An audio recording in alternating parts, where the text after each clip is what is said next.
John Hickenlooper, and his son, Teddy, our governor.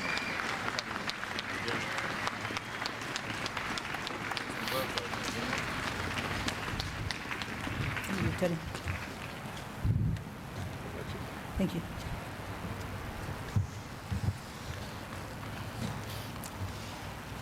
Let's sing together. What's that?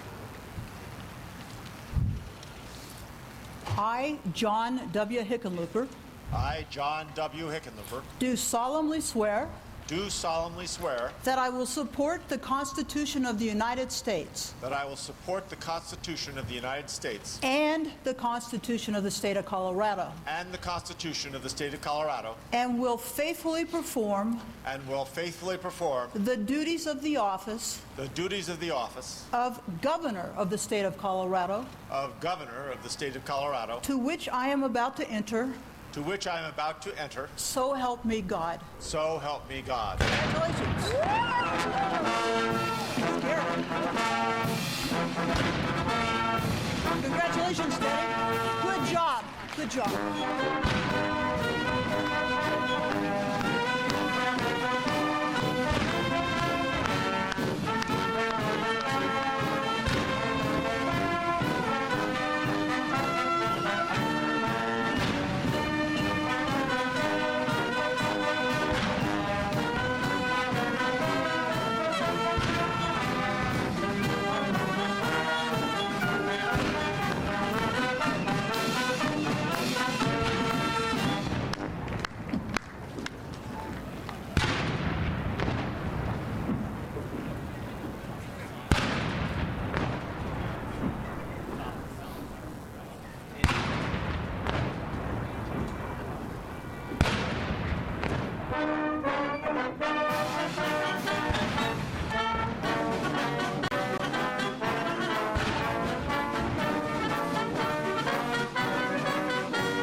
Ladies and gentlemen, would you please show your appreciation to the Chief Justice for joining us this morning?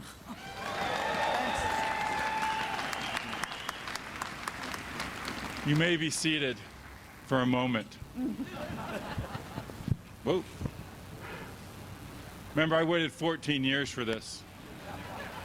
You know, in the legislative world, there are 35 senators in Colorado, 65 members, and 1 governor. And in our world, the magic number is 33, 18, and 1. That's what it takes to get a law passed. 33, 18, and 1. And it is my pleasure to finally introduce you to the one, Governor John Hickenlooper.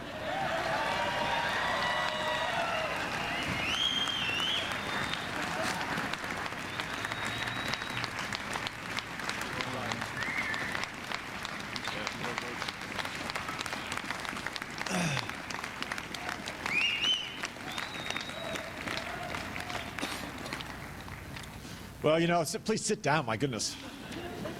I took my coat off just to demonstrate to you that compared to 4 years ago, this is balmy. I want to recognize, in addition to Walker Stapleton and Cynthia Kaufman and Wayne Williams, who we've just sworn in, I want to recognize many of the distinguished guests and dedicated advocates for the state that are here with us this morning.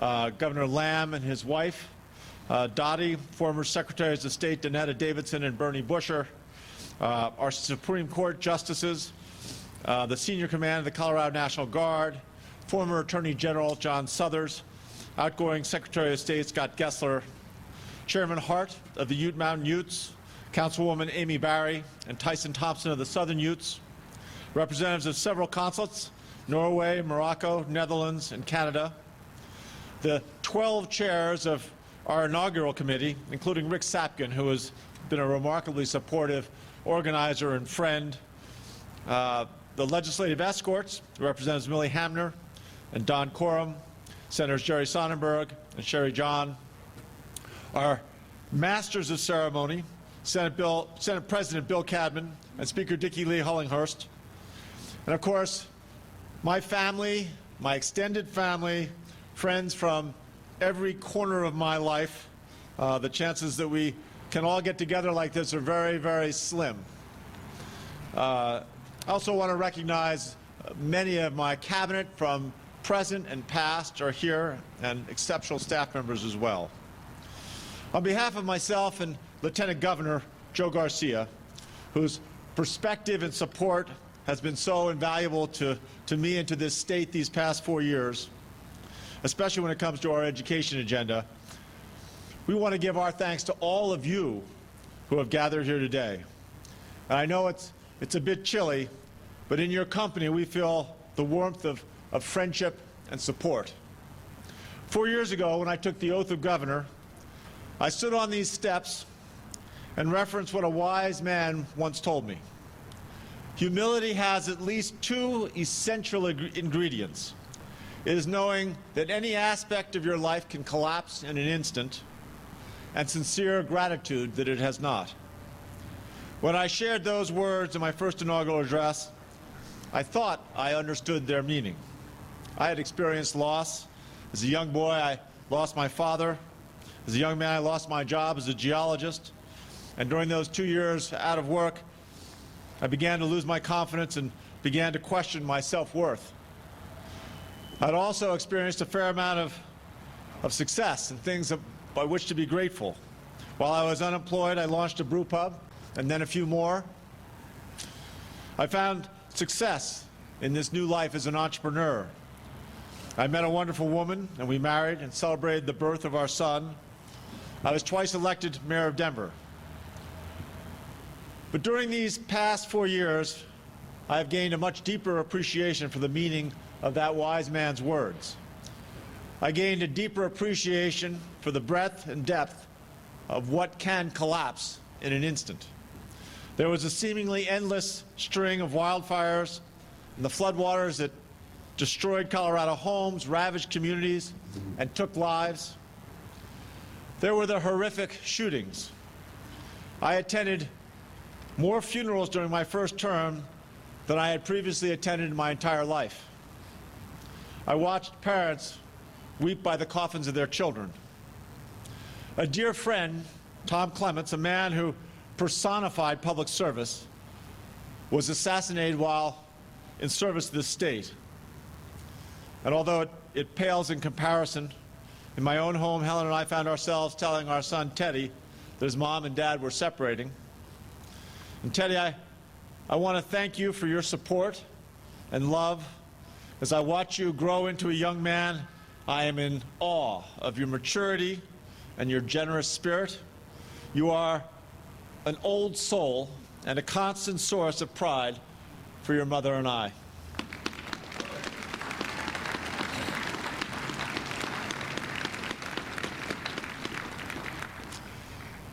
Any one of these events of the last 4 years would get a person to do some soul searching. All of them together, well, you can't help but wonder why. I found myself remembering some things my mother taught me, that because we experience hard times, we can better appreciate the good times, that we are obliged to recognize and celebrate opportunities for joy, and that each of us is responsible for helping to shape our own fate. After my father died, she said that in life, we often cannot control what happens to us, but we can control how we respond. Mothers, as it turns out, really do know best.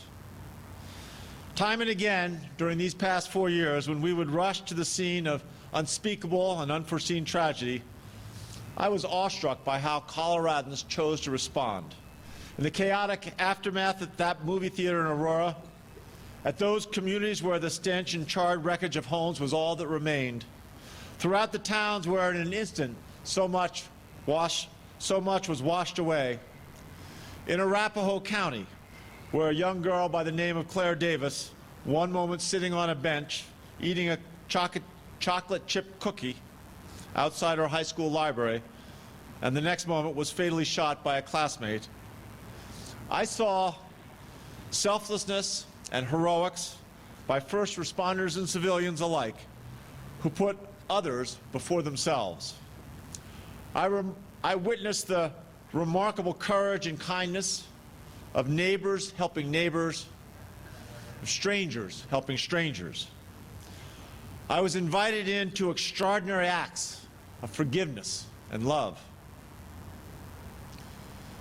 4 years ago, when I stood on these steps as governor-elect, I knew enough to know I could never anticipate all of what is required of a governor, but I thought I had a pretty solid notion of what the job would entail.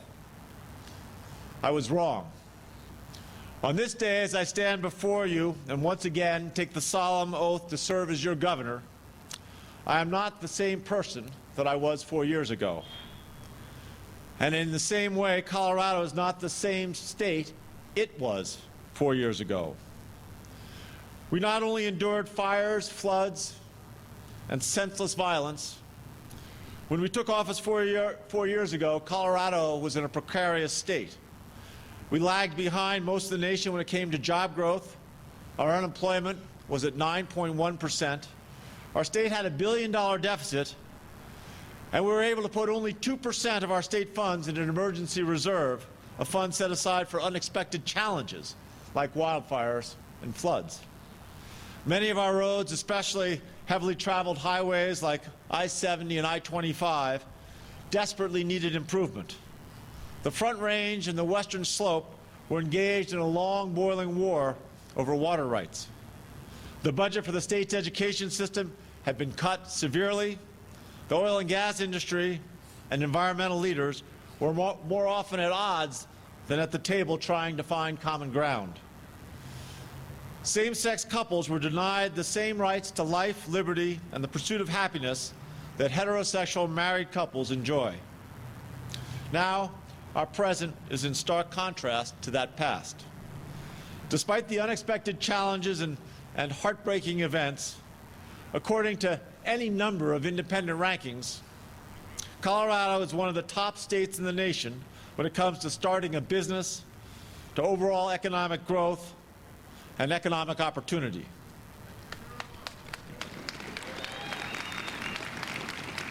We cut our unemployment by more than half of what it was to 4.1%. Our budget is now balanced, and we have 6.5% of general fund dollars dedicated to Colorado's emergency reserve. We've expanded the lanes on both sides of the twin tunnels, the first expansion, the first major improvement project on I-70 between Genesee and Vail Valley since the road was opened 50 years ago. We reformed the state constitution and now have the opportunity to recruit the best talent to work on behalf of Coloradans. And we instituted a whole new system to cut red tape. We now have a draft of the first statewide water plan in Colorado history, where in the Front Range and Western Slope are moving forward together and managing our state's most precious resource. We have been restoring funding to the state's education budget. We've brokered agreements on rules to disclose the contents of frac fluids and for rules that will go a long way to eliminating methane gas emissions across the state. At long last, same-sex couples and same-sex marriages are legal.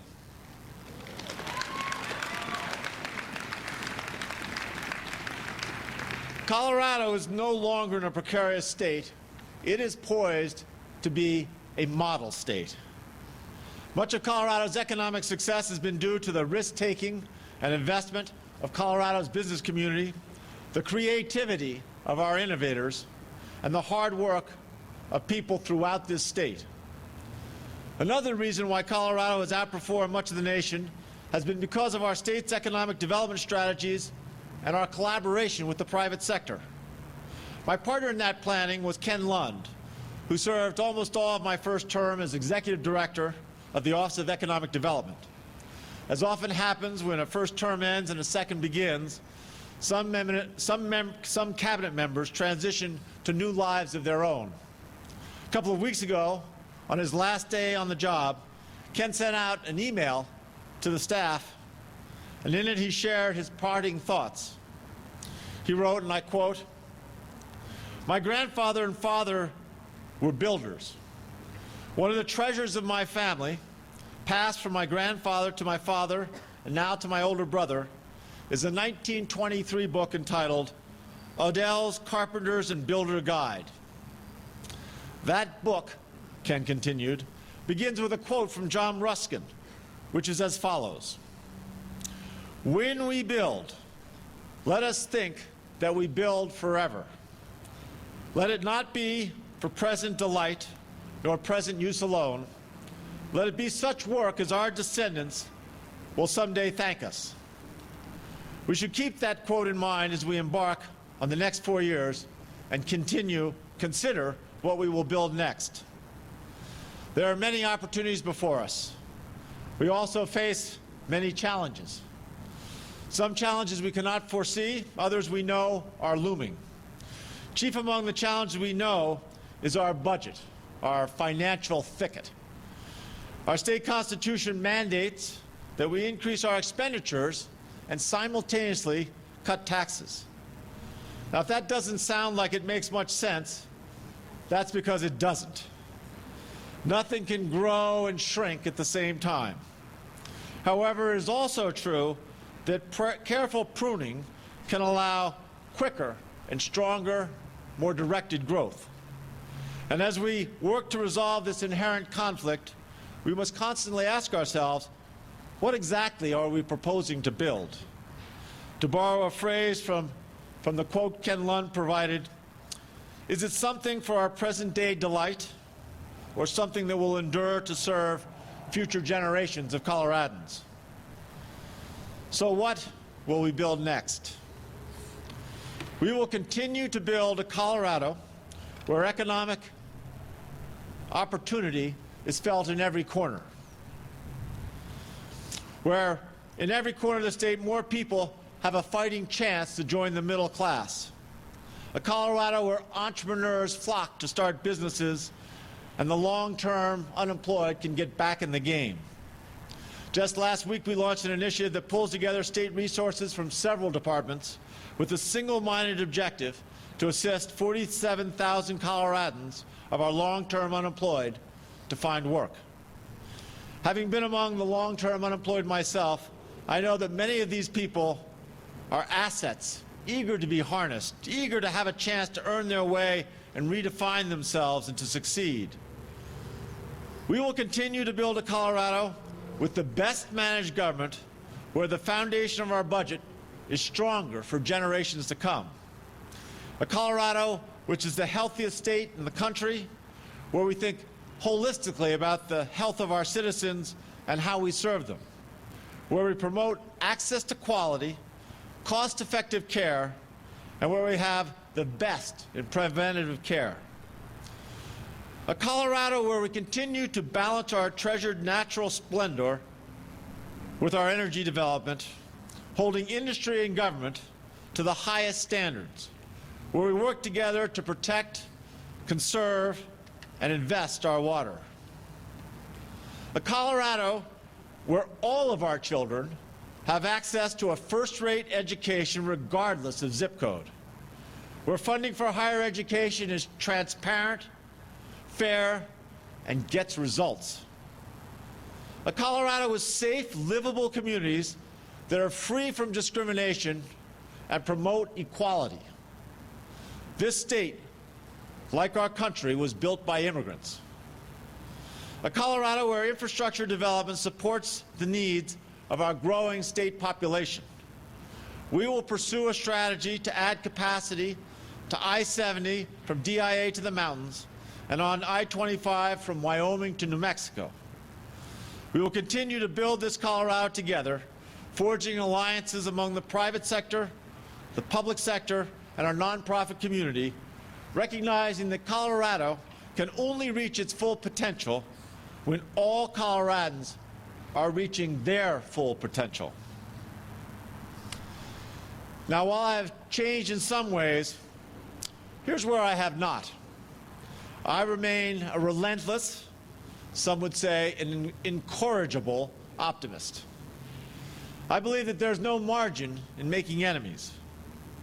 I believe that if we're willing to compromise and collaborate on what may seem like an imperfect solution, it is far better than if we cling to entrenched positions and work against one another in pursuit of different, allegedly perfect solutions.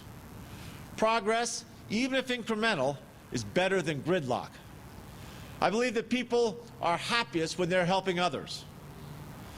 In fact, today we are announcing the Random Acts of Kindness campaign.